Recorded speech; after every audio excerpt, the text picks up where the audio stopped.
All right, so tonight we're going to also proceed with Chapter 9. We're going to be talking about real estate contracts. Okay, so if you've taken either law of contracts or contract forms and addendum, a lot of this material is going to sound very familiar. Okay, so we're going to go ahead and knock this one out as well. So it's to distinguish among the express and implied contracts, as well as bilateral and unilateral contracts. Further, we're going to talk about executed and executory contracts, along with valid, void, voidable, and unenforceable contracts too. So we're going to identify the requirements for a valid contract, as well as the statute of limitations for contract enforcement. We'll further explain how contracts may be discharged and remedies available to a non-defaulting party, and then further describe the differences between a promulgated and approved forms and the requirements for their particular use. We'll further discuss the provisions of the Texas promulgated contract, the brokers avoiding the unauthorized practice of law, and the computation of time. We'll further then identify the purpose and procedures for a buyer's getting a property condition inspected. Further, we'll distinguish and list the characteristics of each option contract and contract for deed. So, one of the key things that you need to be aware of as a real estate agent is these different forms. You will be dealing with these overall. Again, if you are a listing agent, meaning you're representing the seller, you will utilize which form, Mr. Travis? The seller, the listing agreement. That's correct. You'd use the listing agreement if you're representing the seller. Mr. Eugene, if you're representing the buyer, you're going to use the listing agreement too, correct? No, the buyer agency agreement. You're going to use the buyer agency agreement, okay? Now, the real estate sales contract, Mr. Keith, that's between both real estate agents, right, Mr. Keith? Am I correct there? No. No, who's the two parties to that?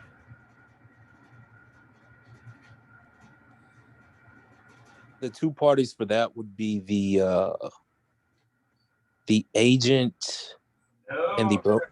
Oh, The buyer and the seller. okay. Yeah, Got it there? I got you. You good here, Keith. You good. I probably caught you off guard. You're good here. So it's the sales contract is only between the buyer and the seller. Okay. Miss Leela, the option agreement. Who's that? Who's those two parties between? I'll give you Is a that little. for the, huh? Go for it. Is that for the buyer? And who else? The seller? That's right. Okay, because oftentimes, Miss Leela and Mr. Keith, the options is within the sales contract. So when you did that 1 to 4 family we were doing in class, if you remember that last page, we were talking about that option fee. This is the option agreement. Okay, so this is that part. So basically, the real estate sales contract and the option agreement is all going to be between the buyer and the seller. Okay, Mr. Garrett, what about contracts for deed? Who are those with, sir? Like who are the parties? Yes, sir.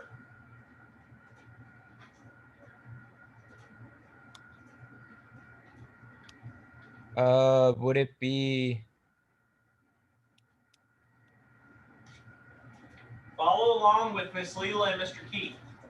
the buyer and seller? There you go. There you go.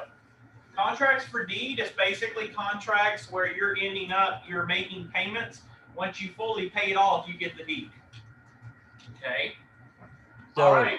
even if the mortgage company has the deed, Mortgage would Yeah. not. If there was a mortgage company, there wouldn't be a contract for deed. okay. Make sense? Yes, sir. Good point. Good question, by the way, actually. Thank All you. right. Let's see. Who else do I got here? Mr. Colton, you here tonight?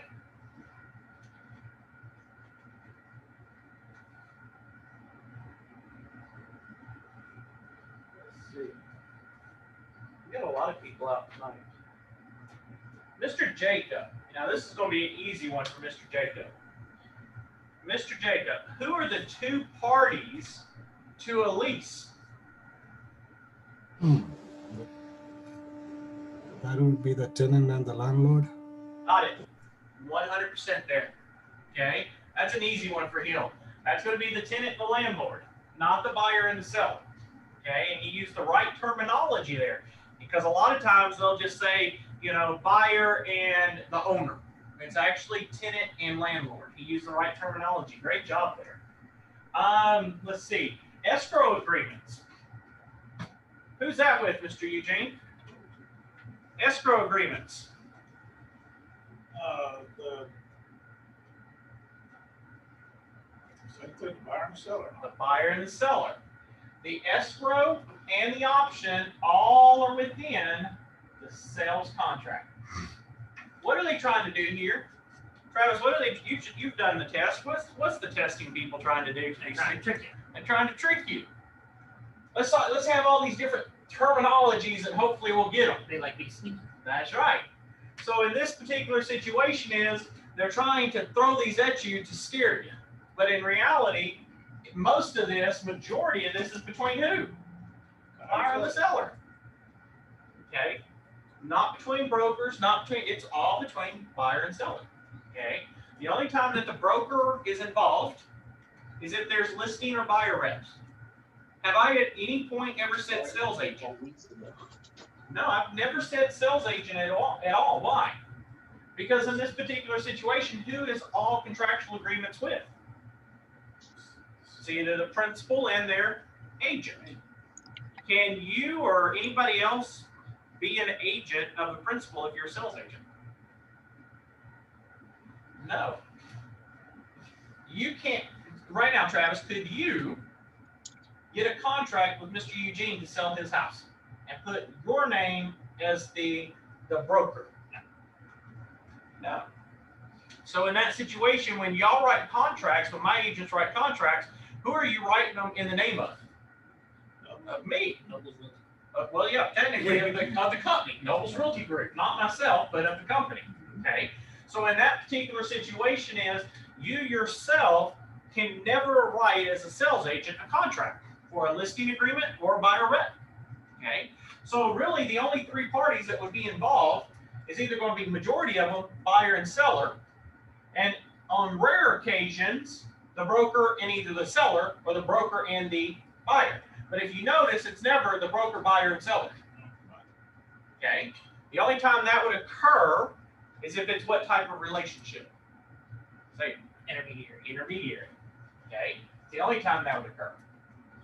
So, a contract, and this is the definition, is a voluntary, key word there, voluntary agreement or promise between legally competent parties to either perform or not perform a legal act in exchange for legal consideration. Okay? So it has to be a voluntary agreement or promise. So, and this is very key that you know this.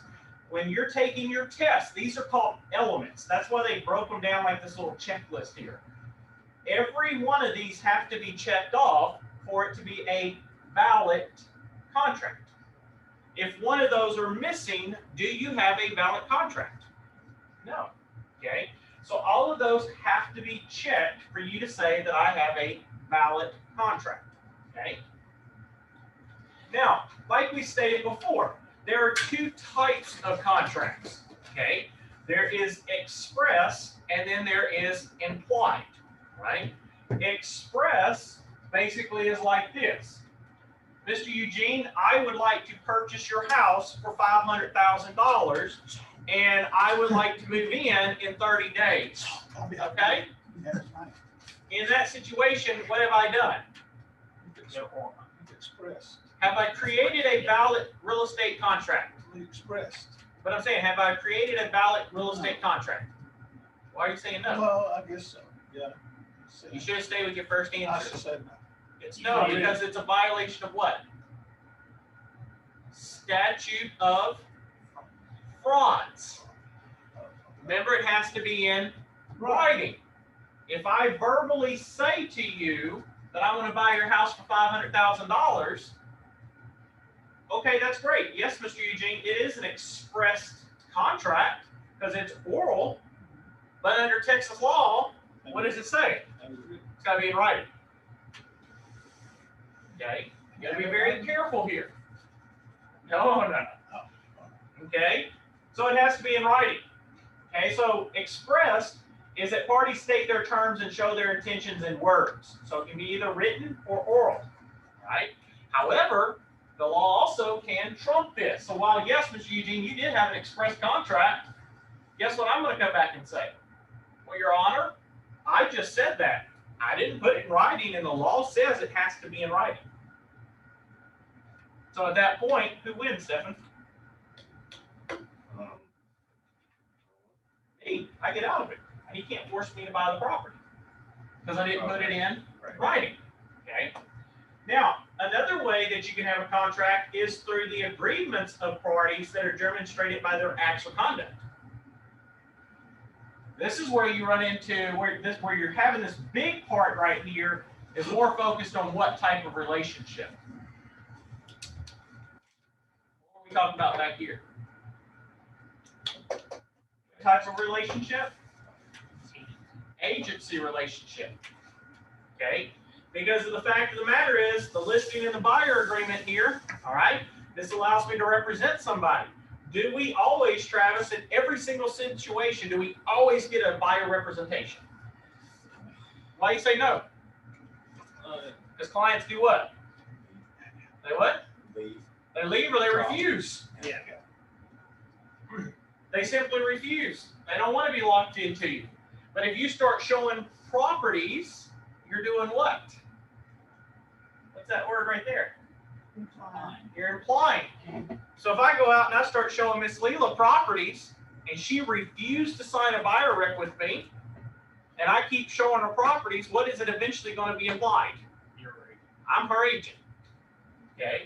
So in that particular situation is my actions, my conduct, how I demonstrate is going to sometimes put me into a contract. Okay? So now you need to know the differences. You have what's called bilateral, okay? And the key word right there, or the key letters of that word are the first two. And what does bi mean? Bi means what? Two. So in that situation, it means that there has to be two things happening.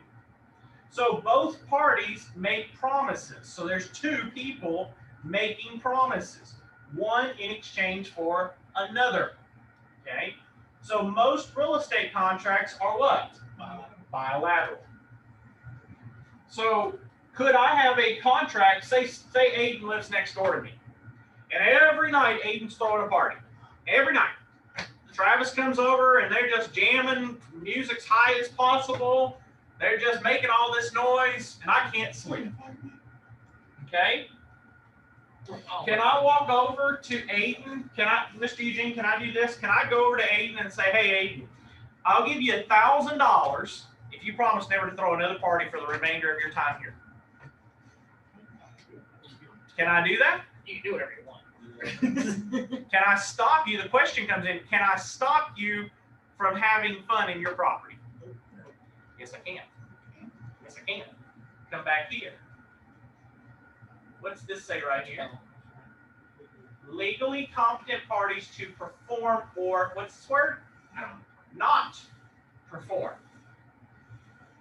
Not perform.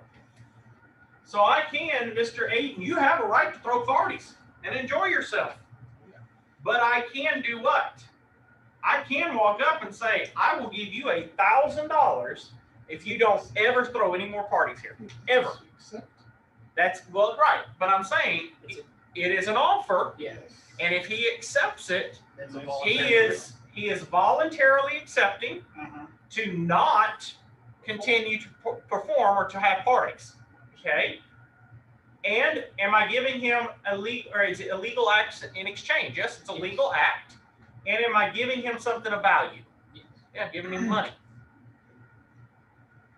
Now, if he denies it, then he denies it. But if I walk up and I say, here's you $1,000, and he says, hell no, I want more, that's a what? It's a counteroffer. And I say, okay, I'll give you $2,000. And he says, $5,000, we got a deal. Here's $5,000, now no more parties. Now, what happens if he ends up? Throws the best party ever. $5,000. Yeah, One hell of a party. So if I give him Party. if I give him $5,000, now he may go to Miss Leela's house and throw a party, okay? But he's not probably going to throw a party next door anymore. Because of why? You just paid him. Because I paid him to stop performing what he has a legal right to do. I have a question. Yes, ma'am. So you give him this money Yes, ma'am. and he turns around, let's just say, as they were saying, you take the money and throw a really big party. What can you do what can you do about that? At that point, that is a breach of contract, and I can sue him, especially if he was deceptive. I can sue him for 3 times the amount that I was damaged. So at that point, I gave him $5,000. He throws a party that night. He was not being truthful and honest. He was being deceitful in that contractual arrangement. So I will turn around and sue him for 3 times actual damages and make $15,000 So on that's it. under like the DTPA. That's correct. It's DTPA claim. Does that make sense, Ms. Leela? So if with you giving him the money, it wasn't just you handing him money, it was an actual contract. That is correct. Oh, okay. Because it is on this one, Ms. Leela, it comes back here. Let me find the word again. It was an expressed, it was an oral contract because statute of frauds does not apply to me taking away or stopping him from performing. So there are certain things that statute of frauds apply to. That's why it also comes into these situations. Like say, Miss Leela, me and you, I say, hey, Miss Leela, let's go on a cruise. You say, okay, well, I'll pay for my ticket. You give me the money, okay? We're in agreement, we're in a contract, and then if we never go on that cruise, you could turn around and sue me for damages because we breached a contract. That's why a lot of times you got to be very careful with what you say, because what you say sometimes can do what? It can put you in a contractual arrangement, and in that situation can get you sued. You kind of see, and Miss Leela, this actually applies a lot to counseling too. You can, when you orally agree, when a client, if I say, Miss Leela, I want to come and be counseled, I want your services, and you say, well, my services are $250 an hour, and I say, okay, that sounds good, schedule me for an appointment, and I don't show, there could be grounds in some situations for me breaching the contract because I agreed to perform and I did not. Yeah. So Okay. in some situations, you got to be very careful, but that does apply. That's why one of those things, I want to take a little moment there to use that hypothetical, because we actually have students, I'll give you another one, had a parent that came into town about probably now at least 8-9 years ago, and he told his son in front of me, he said, son, I will allow you to end up having this house. I will buy this house and give it to you so long as you do not have or drink any alcohol and you maintain a 3.5 GPA your entire career at Texas A&M. I will give you the house. You cannot drink any alcohol and you have to have a 3.5 GPA. And when you do that, I will sign over the deed to you, but you have to meet those terms. Now, coming from a college student, Mr. Aiden, what would you do if your dad told you that? No alcohol, and you have to keep a 3.5, and you'll get a $300,000 house. Like he signs it over. He was going to sign it over. Oh, yes, sir. Let's go. Oh, you think that'd be easy? For the next Yes. No. No, it won't. Miss Leela's right. Because let me tell you something. Wait until you find that girlfriend that ends up, or that girl that wants to go out partying, and she wants you to just take one sip, just one sip. Shoot them all off. You go shoot them off. I'm about to get 300. Yeah. Good. But yes, what's that parent doing? What is that parent doing, Dad? What's he doing to it? He's trying to stop his son from doing what? Being an alcoholic. From either drinking and to do what? To focus on his studies. That's right. To get in the way of having fun. That's right. That's right. That's pretty much. But again, there are people that do that. They'll actually do that to their kids. They'll tell them. They will put they'll put that carrot out there and say, if you don't do this, then here's the carrot, you get it. But you got to get that carrot. Well, you think about it. You just got out of high school, and now you're on your own free, and you got all these people. Guess what? They influence you. Okay? So again, you got to be very careful when you're doing this. And God forbid, Mr. Aiden, if you ran into Darren, you would be losing that house. I'm just going to tell you. So I'm just going to let you know. Ain't that right, Darren? I know Darren's hearing me. I know he's shaking his head right now. So in that situation make certain that you be careful, because again, you got to be careful of what you say. Okay? So we talked about bilateral. Now let's talk about unilateral. Unilateral, of course, is going to be a one-sided agreement. And I always tell people, you ever play Uno or you speak Spanish, what's Uno? One.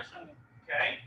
So Uno is a one-sided agreement. So it's one party makes a promise to induce the second party to do something.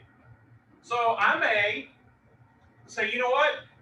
Anybody that can find my lost dog, I'll give you $500. Do any of y'all have a duty to do that? No. But if you do it, what happens? You get $500. Yeah, find it out. Right? Also, an option contract. An option contract is you're giving me the right, Mr. Eugene, to do inspections, but you can't sign another contract really. You can do a backup, but you can't sell this property to anybody else till I do inspections. So you're giving up your right to allow me to do what I need to do to decide if I want to buy this house. Okay? That's what an option contract is. But guess what? This is where they're going to trick you. Most real estate contracts are bilateral. But what did I just come over here and do? Unilateral contracts are option contracts. Mr. Grossman, Mr. Grossman and Mr. Travis and Mr. Aiden. Don't ask all of you this. Do we have separate forms for an offer, a sales contract, and an option contract? Do we have separate ones? No. What do we have? We have one contract called a what? What's it called? The 124 Family Residential Resale Contract. Okay? So all of it's in one. So guess what? When you take your test, you got to be what? Very careful on how the wording is said.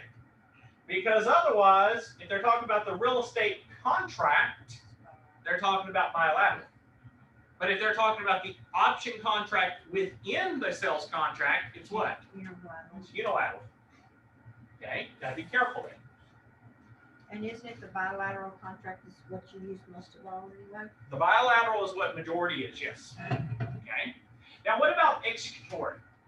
Well, executory is the contract has been partially performed, right? So in this situation, how they're talking in this terms, you're actually in contract. That means all parties have done what? They've all signed. Okay. So again, you got to watch those words. You got to watch those words, because if it didn't say contract and it said offer, what happens? You still could be an executory. You're just basically working back and forth in negotiations. You got to watch your words. So contract is partially performed. When the signed real estate contract is done, it's classified as executory. So the minute that all parties have signed, your contract is what? Executory. So it means that we have to do what? After a contract is signed, Mr. Grossman, what's the first thing that the buyer's agent has to do? What do they got to schedule? Inspections and appraisals. Inspection and appraisal. So there are things that still need to be completed. What happens after that party has sat down and signed and money has been transferred? The contract is what? Executed, meaning it is fully what? It's fully done. It's done. We finished, right? We don't have any more issues. Okay. So now we're going to go back and talk about how we classify contracts. And this is what gets a lot of people. Okay. And I want y'all to listen along with me. A valid contract is one that has, and I'm going to go back here, it's one that has all of these elements. So a valid contract has every single one of those, right? A void contract is missing just one of them. Just one means that it is void on its face and ain't worth nothing. Okay, so if I am 14 years old and I want to buy your car from you, Miss Linda, and I have the money and I have the consideration, I have the intent, all this stuff, but I'm 14, is there a contract? Is it void? Yes, but it's also classified more towards voidable than void. Okay, and the reason why is that I'm a minor. If I'm a minor, okay, or if there's fraud that's present, then I can void that contract at any point. Okay, so it may seem valid, but it may be disaffirmed. So if I was a 14-year-old and I went to buy Miss Linda's vehicle from her, and I give her cash, and we do a whole transaction, and I go and end up, I wreck it, I could come back and do what, Aiden? I could sue Miss Linda and say what? I want She sold me a car and I'm a minor. That's right. She sold me a car, I'm a minor, and I want my money back. Give me my money. And Miss Linda, you're going to say what? I ain't giving you no money. I want my money. And the courts are going to say what? Give the money. Because Miss Linda, you should have known better not to do business with what? With a minor. Okay. So again, valid, all elements. Void, we're missing an essential element. Voidable, we're dealing with a minor or there's fraud. Okay. And here's the last one. Unenforceable. Unenforceable, Miss Linda, is in this situation. Unenforceable, I told your husband earlier that I will buy your house for $500,000. Okay, and I'll pay cash. I just told him that. But here's the problem. Mr. Eugene, what's that bottom bullet say up there, sir? Oral listing agreements unenforceable. That's correct. Any oral contract, that's talking about a listing, but any oral agreement dealing with real estate is unenforceable. Okay? So neither party can sue to force performance. And it's valid, though, between the parties. Okay? So it's valid between the parties, but guess what? It's unenforceable. So it may have all the elements, but guess what happens? There's nothing you can do about it. It's kind of like a judgment. If I get a judgment against Aiden for $500,000 and he's broke, what's going to happen, Mr. Grossman? Am I going to get anything? Oh, no. Miss Linda, what do you always tell me all the time? What's it called? You can't get blood out of a Turnip. same thing. So in that situation, you got to be careful. Now, the elements of a valid contract, as we talked earlier, they put them back up here for you. Number one, it has to be legally competent parties. So the only people that can be incompetent are minors, right? Who else can be incompetent? Elderly, Elderly people mentally disabled. and the mentally disabled. Anyone that is classified by a court order can be incompetent. Okay? So you have to be very careful. The offer and acceptance. Okay? There has to be an offer and an acceptance. Okay? Consideration, there has to be something of worth value. Now, the question they're going to hit you on the exam is that it always has to be what? It always has to be what? Are you talking to me? No, I'm asking everybody. Oh, in writing. Consideration, no. Does it always have to be money? No. No, what's it have to be? Whatever you find valuable. That's the word I was looking for. Anything that has value. So, Mr. Stahl, got a question for you, sir. Okay, I'm going to ask you this one question. Do you like cars? Yeah. Okay. So, an old 1960s Ford Mustang, would that be of interest to you? Yeah. Did you like it? Oh, yeah. Okay, so that has value to you, right? Oh, yeah. Okay, Miss Linda, a 1960s Ford Mustang, you have any interest in that? I'll take it.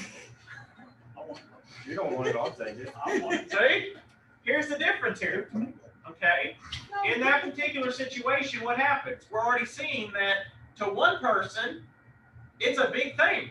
It's worth something. But to somebody else, what is it? I'll put another one. You like watching TV, Hayden? Or playing video games? All right, there's one thing right there. That's good. Not really. Travis? Yeah. Devin? Okay, so we have 2 yeses and a no. Miss Linda, how about TV to you? You can go out the door for my part. See a problem here? So if I was to go over, if I go over, and same thing with Mr. Eugene. You like TV? I like TV. Yeah, uh-huh. He loves TV. Uh-huh. I mean, I spend my time with my wife. Tell me what. Cito's fixing to fall in here. So in that situation that you're seeing here, consideration value depends. Okay? So if I tell you, hey, Aiden, I'll give you my 50-inch screen TV instead of cash for the option. Okay? Aiden may be like, I want that. That ain't worth nothing to me. Okay? So in that situation consideration does not always mean to be money. Something of value that the person may like. Okay? Legal purpose. There has to be a legal purpose. It cannot be illegal. Stephen can't tell you, Travis, hey, I'll buy your land because I want to grow some weed on it. It's got good soil. I'm gonna put some weed on it. Okay? Can't do that. It's not legal purpose. We're not in Colorado. Okay? It also has to be, guess what, Mr. Eugene? In writing and signed. Okay? So real estate sales contracts and leases for more than a year have to be in writing and signed. And look at this last one here. What did we just talk about just a little bit ago? Legal description. You gotta have a legal description within the contract. Okay? For a legal competent party, the individual must be 18. They can be married or minority status can be removed by the court. Okay? They also must be free from any mental handicap. If they're adjudicated incompetent, it is a void contract. If they have not been adjudicated, but there's history of it, it's a voidable contract. Okay? Well, by the way, I want to tell those of you that are listening at this maybe at another time, students that end up in some situations, they go over there and they want to have the pet, basically the service animal. Thank you, sir. They want to have the service animal. While it may be nice to get to carry your dog or your pet around with you, okay, understand in some situations a court or a person could argue what? That you've not been adjudicated incompetent, but what could they possibly try to argue? That you've not been, however, you do have a mental handicap. Thus, you are potentially not competent for a contract. So you got to be very careful with that, okay? your offer and acceptance. All terms must be agreed upon. A contract is not agreed upon if there's still discussion. I have people that try this all the time with my agents, all the time. Okay, they'll go over and they'll be like, okay, you know, Aiden, yeah, I know your clients have signed and mine signed, but we still want to change that one thing, but we're still under contract. No, you're not. No, you're not. If you are still negotiating terms and that contract, yes, it's been signed, but you're still negotiating, you are not in a contract because you are still negotiating. Okay. So all terms must be agreed upon. And you can't, as a real estate agent, you cannot let people push you around. Guys and gals, I'm going to tell you this. In this industry, especially if you're young, these older, experienced agents are going to eat you alive. They are. They are very savage. Okay. We had an agent, one of my older agents today, told a couple of us, basically said this: you don't have to apologize for anything. You work for your client. You stand your ground. Don't you let them dictate you for their failure. You stand your ground. Mr. Grossman did a great job today. He stood his ground. He dealt with what he had to. He stood his ground. But you cannot let these agents push you around. They will, I promise you. And a lot of times, and Miss Leela probably knows what I'm saying too, they will a lot of times in some of these situations, they'll test you. They will test to see how far they can push you. You got to put your foot down firm. You're not representing yourself. Who are you representing? Your clients. And you also in the same situation, not only do you have to deal with your client, but you also have to deal with many other third parties. Am I correct? Okay. You're dealing with a lot of people. You got to establish from the beginning, you don't play around. And sometimes that means you have to be very assertive on the phone. Yeah. Makes Even sense? then, sometimes they won't give you what you want. That's right. But you know what? If you show them that you're not going to bucket or budge, you're not going to move, they have to figure something out. One of you have to. And if you're not moving, it's going to be them. You see. And especially if you're on the right side of the situation. If you know you've done your job, don't you let them backtracking you and get you to say something. You stand your ground. Okay? And that's hard, especially for younger people. Because I want to tell you something. Those of you that are older, you understand sometimes where, especially if you're a mama or you've been a mama, you know sometimes you got to stand your ground. You've been a father, you're going to stand your ground. Okay? So in that situation, you have to make certain that you stand your ground when these people try to push you around. Okay? So again, it cannot involve misrepresentation, fraud, undue influence, or duress. If it's present at all, any of those are present, what is it? It's voidable. Okay? Now, consideration is that which is given in exchange for something of another, like we've already talked about. A promise in exchange for a promise can also be consideration. It must be good and valuable, that's the key words, between the parties. Now, here's one that I'm going to state before I proceed. Can love and affection be consideration, Aiden?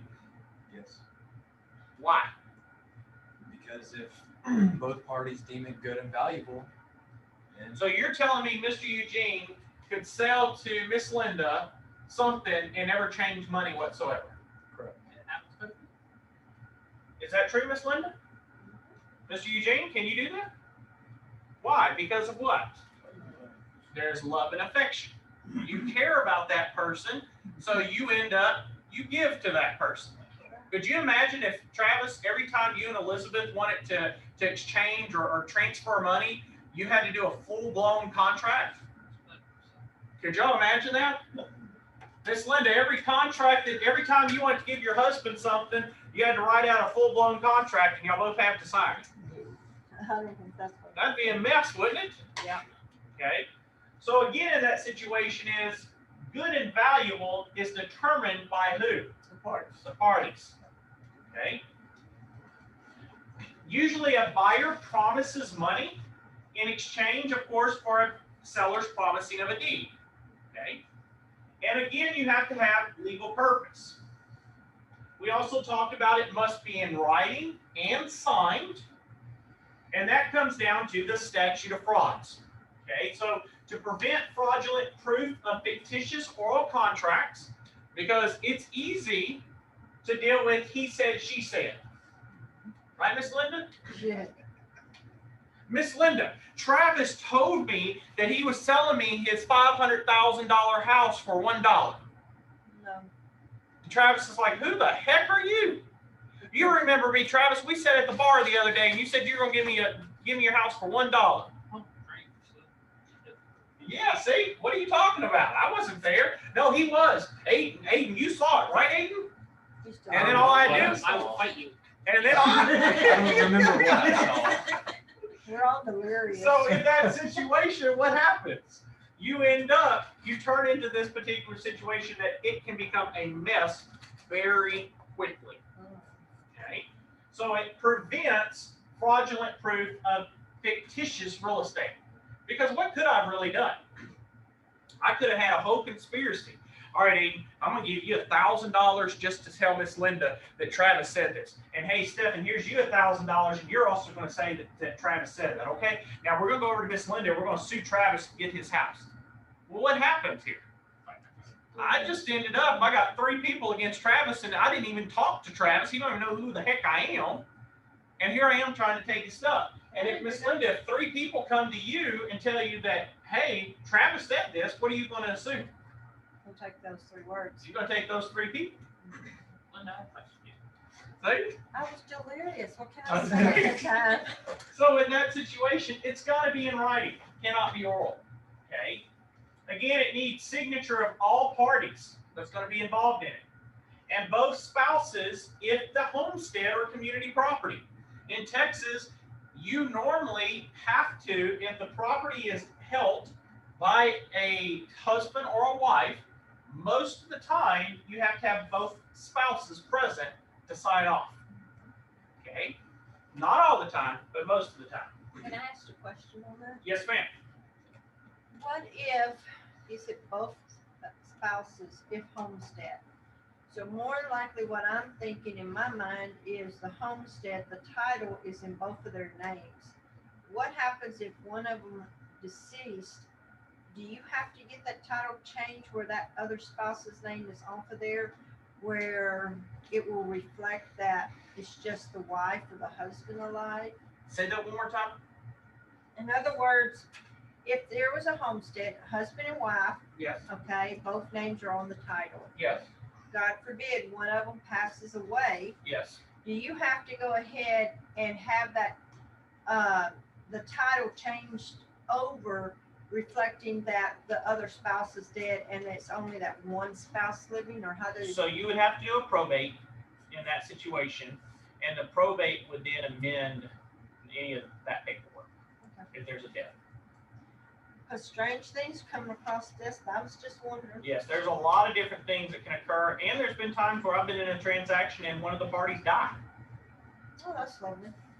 Been through that before. Been through one where I was supposed to close, and the party that was supposed to sign died the night before closing. Guess what? What did we talk about earlier? If a party dies, what happens, Stefan? That contract does what? Void. It's done. So at that point, you're kind of out of luck. And there's no other party to do the contract with it. That's right. Okay. Thankfully, the estate still allowed us to proceed, but it delayed everything. Okay, because you got to go through probate and all of this, and so it just makes a huge mess. I was just curious about that. Yes, we will eventually get that one day again. It always happens. There's always something crazy that happens. More time people are involved, what happens? The more people involved, the more crazier things happen.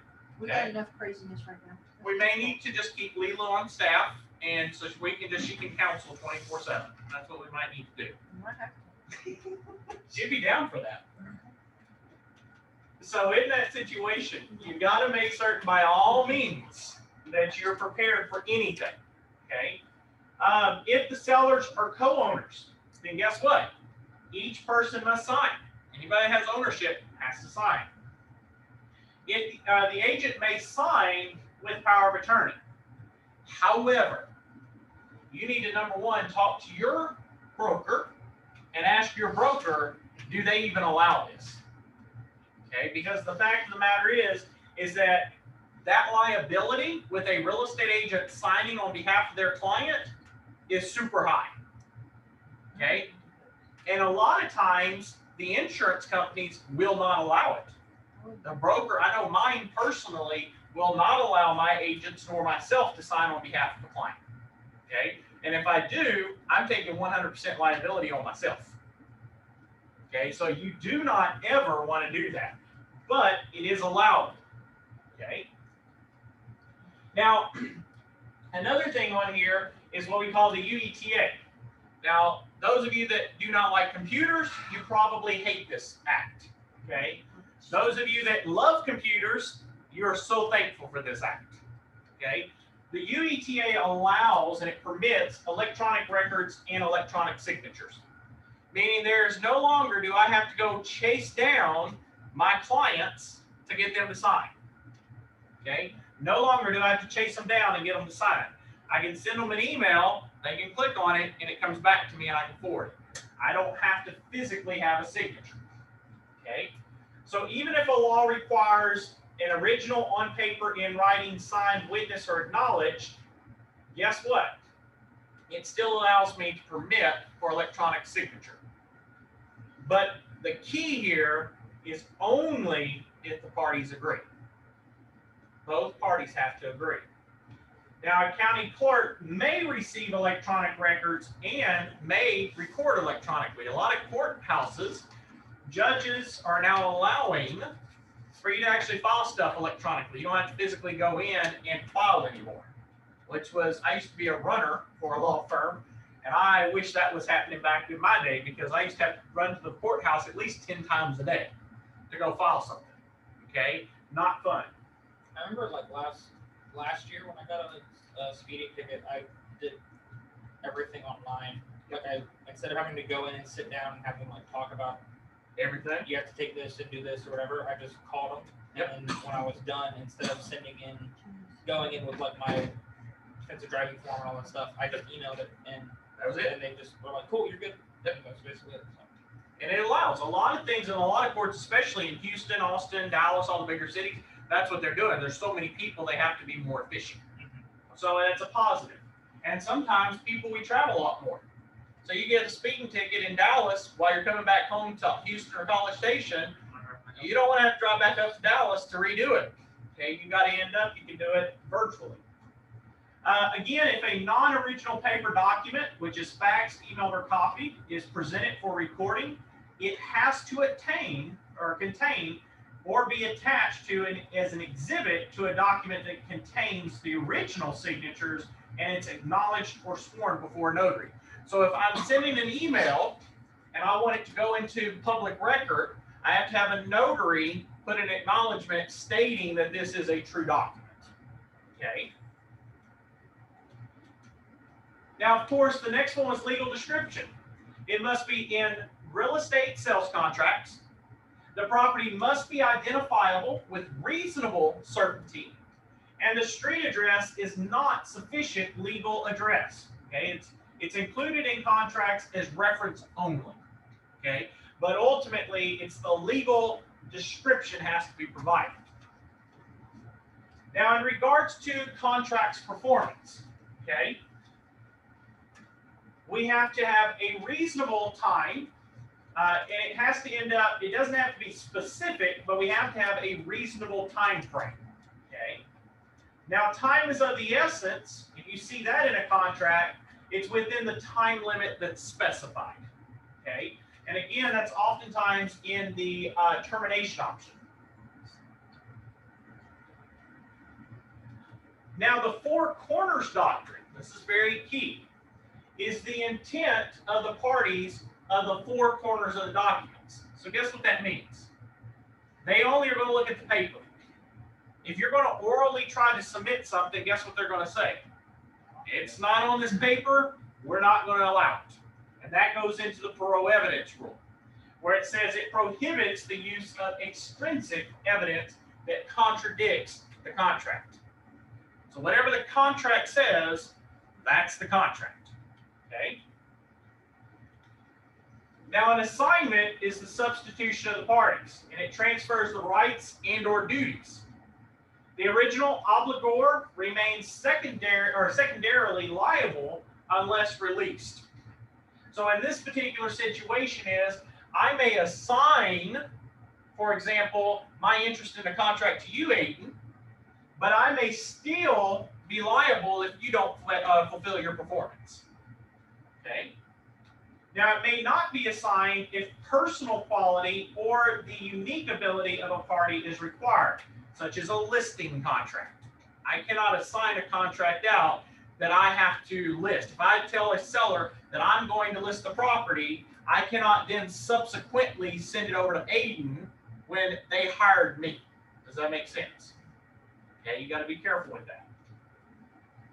A novation is where we have what's called the substitution of contracts. It's the intent to discharge an owed obligation.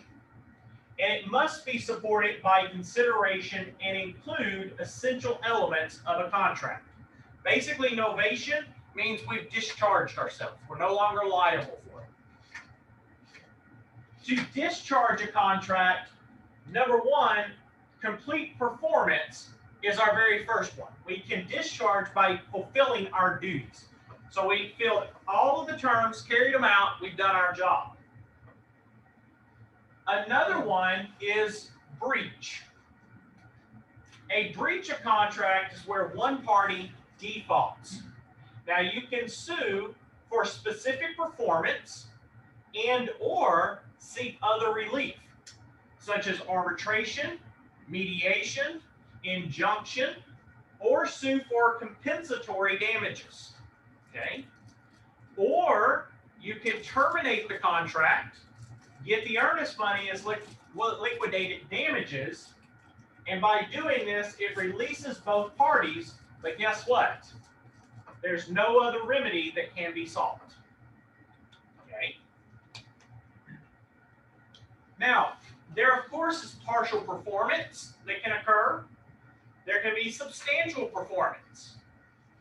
Sometimes even impossibility of performance. If I'm trying to purchase Aiden's house and all of a sudden a sinkhole happens and eats up his house, can I buy your house anymore, Aiden? No. No, it's impossible. Not going to be able to buy that house. Probably don't want it either. Okay? So in that situation, there can be impossibility. Sometimes me and Aiden, we may just say, you know what, screw it, we're out of this, and walk away. There's also the operation of law through voiding by a minor, like we've talked about, or if there's an expiration of the statute of limitations. Okay? Now, what exactly is the statute of limitations? Well, it's a specific time limit during which parties may sue to enforce their rights. And in most contracts, it's 4 years. So you have 4 years from the date of the breach to bring a lawsuit. Okay? And that's if you want specific performance to happen. You want them to still sell you the house. Under a DTPA violation, it's 2 years from the date the buyer discovered or could reasonably have discovered the deceptive act. So if you see your DTPA timeline is shrunk by half. Okay? Now the promulgated forms. The sales contracts are going to be, like we said earlier, they are promulgated by who? By what committee? Nope. They're promulgated by TREC, but I'm sorry, they're promulgated by TREC, but who creates them?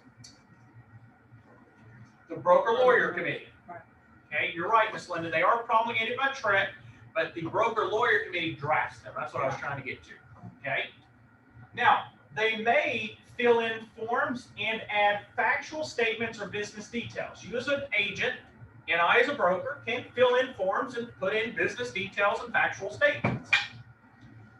We may strike out only at the principal's direction. However, you better make certain your broker allows that. I don't allow it. Some brokers might, but I personally do not like you messing with something that's wrote by attorneys and been reviewed by Trey. Okay? Too much of a liability and risk there. If they want something striked out, I advise them go seek counsel. Let counsel then do that. Okay, not me. You also may not add to a promulgated form details for which there is another promulgated form. So if there's an addendum, can I just type whatever I want in there, Ms. Linda? No, what do I gotta do? I check the box and do what? Add it to my contract. Okay. It protects from practicing law without a license if you use it correctly. Okay. And you must use unless there are these 4 exceptions. Okay. So if the license holder is functioning solely as a principal, then you don't have to worry about anything. If you're representing yourself, you don't have to use that form. If you're representing an agency of the United States government, then you have to use their form. Okay. If the contract has been prepared by the property owner or an attorney and they require it for that property, I got to use it. If there is no standard contract or form that's been promulgated, then I must use TREC's approved form or use a contract that's drawn up by an attorney. Did I ever say up here that a broker or real estate agent can draft any forms? No. You should never draft forms. Okay? Now, when dealing with offer and acceptance, the goal is to achieve mutual assent, meaning that both parties are in agreement. Again, all offers must be presented unless the seller has instructed the broker not to bring offers below a certain price, or the seller has a binding contract on the property and has instructed the broker in writing not to bring offers. If you're going to be told not to bring offers, it needs to be, number one, told to your broker or your office manager or your team lead or whoever, and they will tell you how they want you to deal with that. Don't ever just assume. Make certain that your broker or team lead or office manager knows about it. Okay. Again, contracts are to be, what's that word? Promptly presented to the seller. So, Miss Linda, help me here. So, Miss Leela, I'm selling Miss Leela's house, and I've gotten 10 offers today, but I'm going out of town for the weekend, so I'll give it to her on Monday. That's promptly, right? No. Why is that not promptly? I'll be back Monday, and tomorrow's Friday. So Miss Leela won't mind if I don't give it to her for 4 days. No. Communication is the key. But what's that say up there? Promptly. Promptly. So promptly means when? The time that you receive the information. Well, in this Not day, entirely, but in this day and age, as quickly as possible. Yes. If you're driving, should Travis, if he's driving and he got an offer on a contract, should he be texting and driving, Miss Linda? No, when you get to your safe zone. When he gets to a place where he can safely respond. Or Okay. 10 p.m. You can wait till the next hour. Yeah, if it's at 10 o'clock at night or 11 o'clock, yes, you could wait till the next morning. Okay. That doesn't mean, like you said, Travis, it doesn't mean instantaneous. That's not the word. Also, can't you, for example, I'm selling Eugene's house. Aiden sends me an offer. Yep. But I know Linda's sending me one in 3 hours. Can't I wait for hers to come in? If it comes in at a certain, like at that time, and then send them both over. On the test, no. Okay. But in real life, how it practice, Yeah. yeah. Okay. That makes sense? On the test, no. Test says it's got to be as soon as possible. But in real life, what do most agents do? I feel like as long as it's No. within, like it's 3 hours, I feel like that's still prompt. It's not still, like yeah. It's not like I'm waiting 3 days to hear back Right. from somebody else. Yeah. Yeah, and I mean, that's another thing is, as long as it's within that same day, to me personally, that's classified as prompt. As long as it's within the same day. Now, let me rephrase myself. within business hours. Because some people will say, well, I sent it at 11:59 p.m. and I got it at, midnight. So that doesn't count, okay? It needs to be as prompt as possible. That's the key word, okay? Now, multiple offers may be presented together. That comes back to yours, Travis, which you were asking. So each potential buyer's agent must be notified, though. Did you see this? Each potential buyer's agent must be notified of the multiple offers, okay? And the terms and conditions of other offers must be confidential. So if Aiden, you've got 5 offers coming in, and Stephen calls you and says, well, what's your offers? What are the terms of them? You have to say, I'm sorry, I cannot disclose that to you. Okay? You have to say, I cannot disclose that to you. It's confidential. Okay, that's very key. Now, here's the key point, and this is where a lot of people get confused. Okay, and I'm going to just tell you this because I've dealt with this many times. The counter offer voids. You see that? Not voidable, not unenforceable. It voids the original contract. Period. Void. So if I go over and I get a contract, Miss Linda, from you to buy Stephen's house. So I get a contract from you, you're buying Stephen's house. And Stephen calls me and says, well, do you think that Linda would take, $5,000 more or pay $5,000 more to buy my house? And I say, well, let me just call Linda and ask her. Hey, Linda, I talked to my client. He's just curious, would you possibly be interested in offering $5,000 more? And she says, no, what we sent is what we got. What have I just done? I voided the contract, because what did I just do? I countered it. Even if I'm making a simple question, that question could be classified as a counteroffer and it voids their offer. And I've had that happen before. I told a client, no, I can't talk to them about that, because if I do, I could possibly be countering, which could void it. Well, just ask them. Well, I'm just letting you know, if I do it, they may rescind. Well, just ask them. They won't do that. I'm just letting you know. No, just do it. I call them. Hey, Miss Linda, would y'all pay $5,000 more? Screw off, Justin. We're taking our stuff back. Bye, click. Oops. Then I gotta go over here to Stephen. Stephen, you know about Miss Linda? Yeah, she just rescinded everything. Then your client does what? Well, what did you do? You did something. You. When in reality, who was it? Them. Okay. So in that situation, okay, you got to deal with it. But if there are going to be any counters, the changes have to be initialed by all parties. If Miss Linda says, yeah, I'll do that, then they need to be marked out through the contract and all parties need to initial. Now, offers and counteroffers may, of course, be withdrawn any time before acceptance. So I can send a contract out and then say, hey, I rescind that.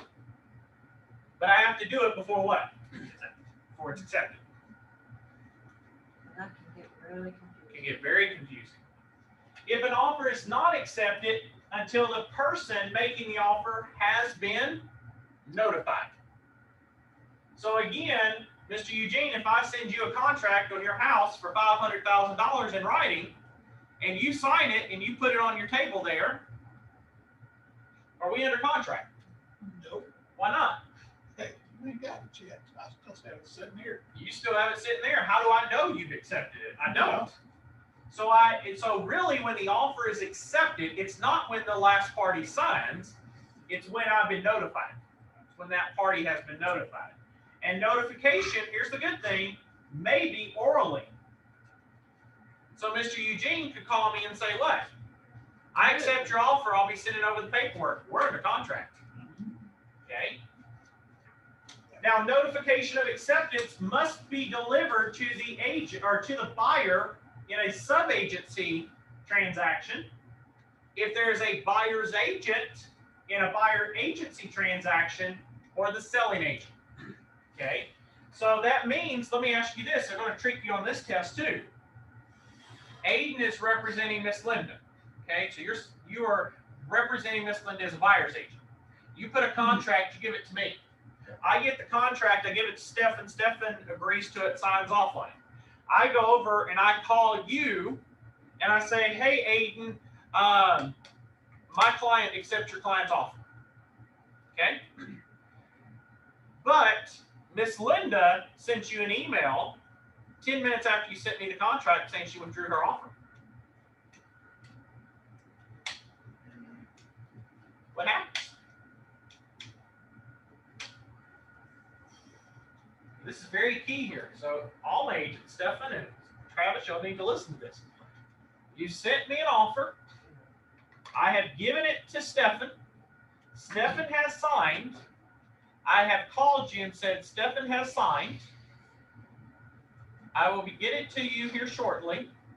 You open your email looking for that offer from me, and you see an email from 10 minutes after you sent it to me from Miss Linda withdrawing her offer. What happens? I think it'd be withdrawn. No. It is not withdrawn because here's the thing. The other party didn't receive it. We never been notified. And so whose fault does it come back on? You. Because you failed to do what? To be watching your email. So this is very key. And this is what I tell people all the time is, when you talk to your clients and you are sending out a contract, okay, especially as a buyer or a seller's agent, you need to make certain that you make it clear to them that once this is sent, it's pretty much done. Or if they're thinking or hesitating about bagging out, they need to call you or text you. Reason being is, if you're like me, I don't get to check my emails every 5 minutes. Okay? I don't sit down and check them. I don't sometimes even have my text messages or my calls because I'm in stuff. Okay? But when I send a contract, I make it clear that if you want to bag out, you better call my office or call something. And why am I doing that? Because you need to know right away that that contract needs to be voided. Do you see what I'm saying? So in that particular situation, it's very key that you watch out from these situations because sometimes you can get your client locked into a contract and you're screwed. Okay? The effective date. It's going to be the date of the final initialing and signing by all parties. It is the date on which the acceptance was communicated, and it is the last party, key word here, last party to initial and sign fills in the dates. It is not always going to be the selling agent. It can sometimes be the buyer's agent, okay? Because the selling agent may make counters. And if they make counters, then the buyer's agent would fill, okay? Now, how do we terminate offers? This is talking about offers, not contracts. Well, expiration of a reasonable time. I know there are plenty of real estate agents out in this field that they'll send out offers all over the place. They'll give one to you, and one to you, and one to you, and one to you, and everybody else out here. Okay? They'll just, it's just free food, right? Free candy. Here you go. All right. But the problem with that, when you end up sending out multiple offers, what do you put yourself into? What if everybody else What if they all accept them? Now you guess what? You got 15 offers out and they all got accepted. You're pretty much screwed. Okay. But if I send out 15 offers and I never hear back from Stefan, well, it's going to expire within a reasonable time. Okay. If it's revoked prior to acceptance, we just talked about that. If it's revoked prior to acceptance, it's terminated. If it is rejected, simple, just straight out, I reject. If they counter, if there is a death of the offeror or offeree prior to acceptance, if there is insanity prior to acceptance, if that person files bankruptcy, or if there's a change in the law, okay? Now, there are, of course, sales contract issues. There can be liquidated damages. Okay, so if there's issues, there could be liquidated damages. There are certain options, contingencies, as well as addenda, disclosures in regards to equitable title, destruction of the premises, earnest money deposits, as well as computation of time are all key issues that can affect contract. A real estate agent may not receive a fee for referring a buyer or a seller to a home warranty. You cannot go out and say, hey, Travis, you own a home warranty. Give me a fee and I'll refer all my people to you. Can't do that. It's against the law. An agent also may not discourage a principal to a real estate transaction from employing a lawyer. It's not a wise idea to end up in a situation recommending they not hire an attorney. There are plenty of them that will try to do that. Okay? When it appears that there are unusual matters that are involved in a transaction, a license holder must advise each party to consult an attorney. Okay? If there are things that are going on that's not right, we need to advise our clients to consult an attorney. A lot of times real estate agents will try to resolve it themselves. No, bring in an attorney. Okay? A license holder may not employ or pay for the services of a lawyer to represent the principal. You cannot go and pay for the attorney in that situation. And the reason being is sometimes people will do that hoping that that attorney won't sue them. Okay, you can't do that. Trick licensed home inspectors. Okay, on the property condition, there are licensed home inspectors. They will provide a standard report form, and it notes the deficiencies in systems and their components. It is a condition that, in the inspector's reasonable opinion, adversely and materially affects the performance of a system or component or constitutes a hazard to life, limb, or property. Okay? The home inspector gives us an understanding of what the property is in its present condition. It's not talking future, it's not talking past, it's talking in its present condition. The report must be issued within 3 days and prior to the termination option time frame. You always want to have all of that before your option is basically going to end. Again, you also can have other licensed contractors also come out and look at a property.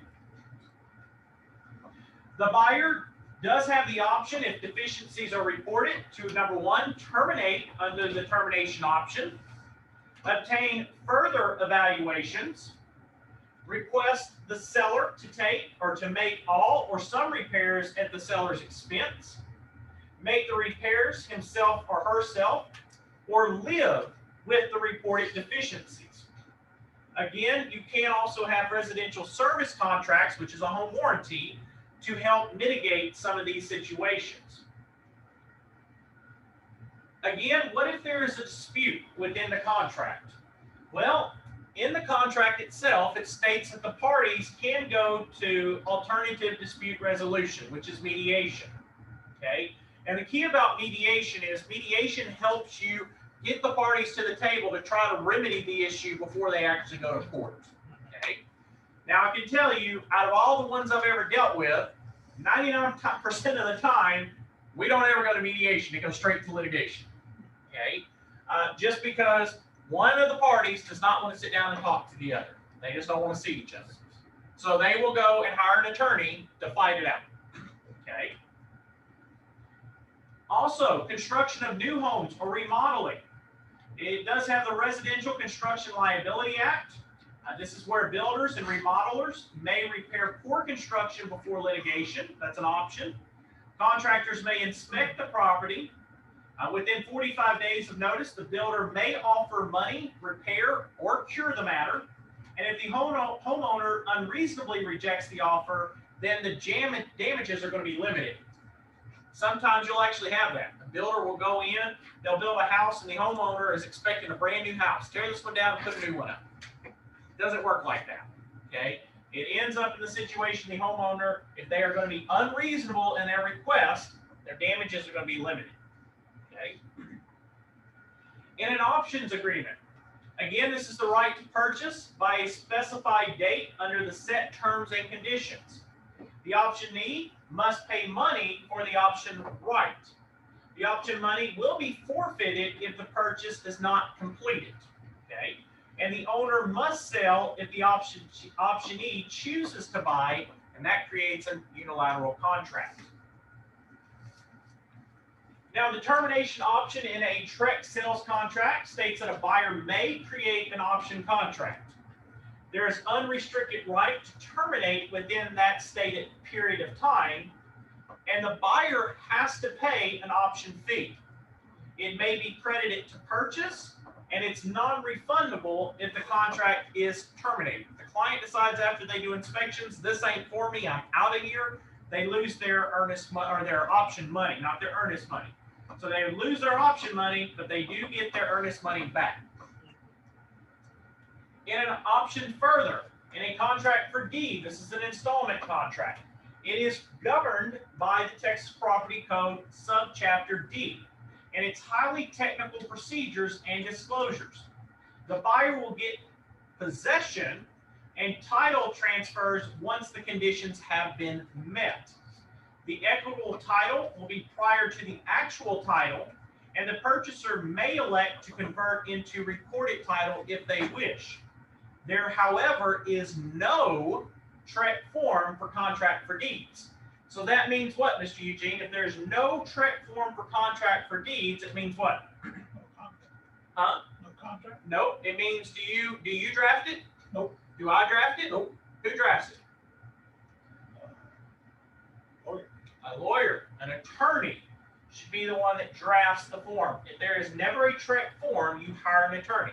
Now, what happens, Mr. Eugene, if Aiden wants to do a contract for deed and he pulls out a napkin and he writes something down and says, this is what I want to use?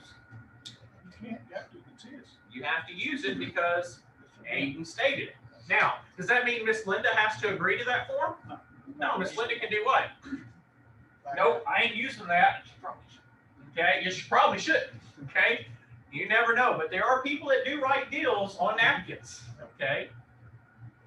So a contract for deed is the seller's concerns is that the purchaser leasing to another party. Sometimes they may lease it out, or they may damage the property. Okay.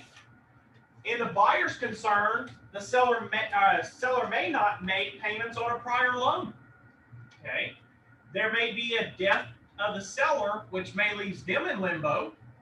And there could also be a judgment lien against the seller, which could force the sale of the house, and they're pretty much screwed. Okay. All right, Mr. Grossman, is that the last one, sir? All right. So in that particular situation, that covers chapter 9. So y'all, we did a great job. We knocked out a lot tonight. So go ahead, Mr. Grossman, and stop this recording for me.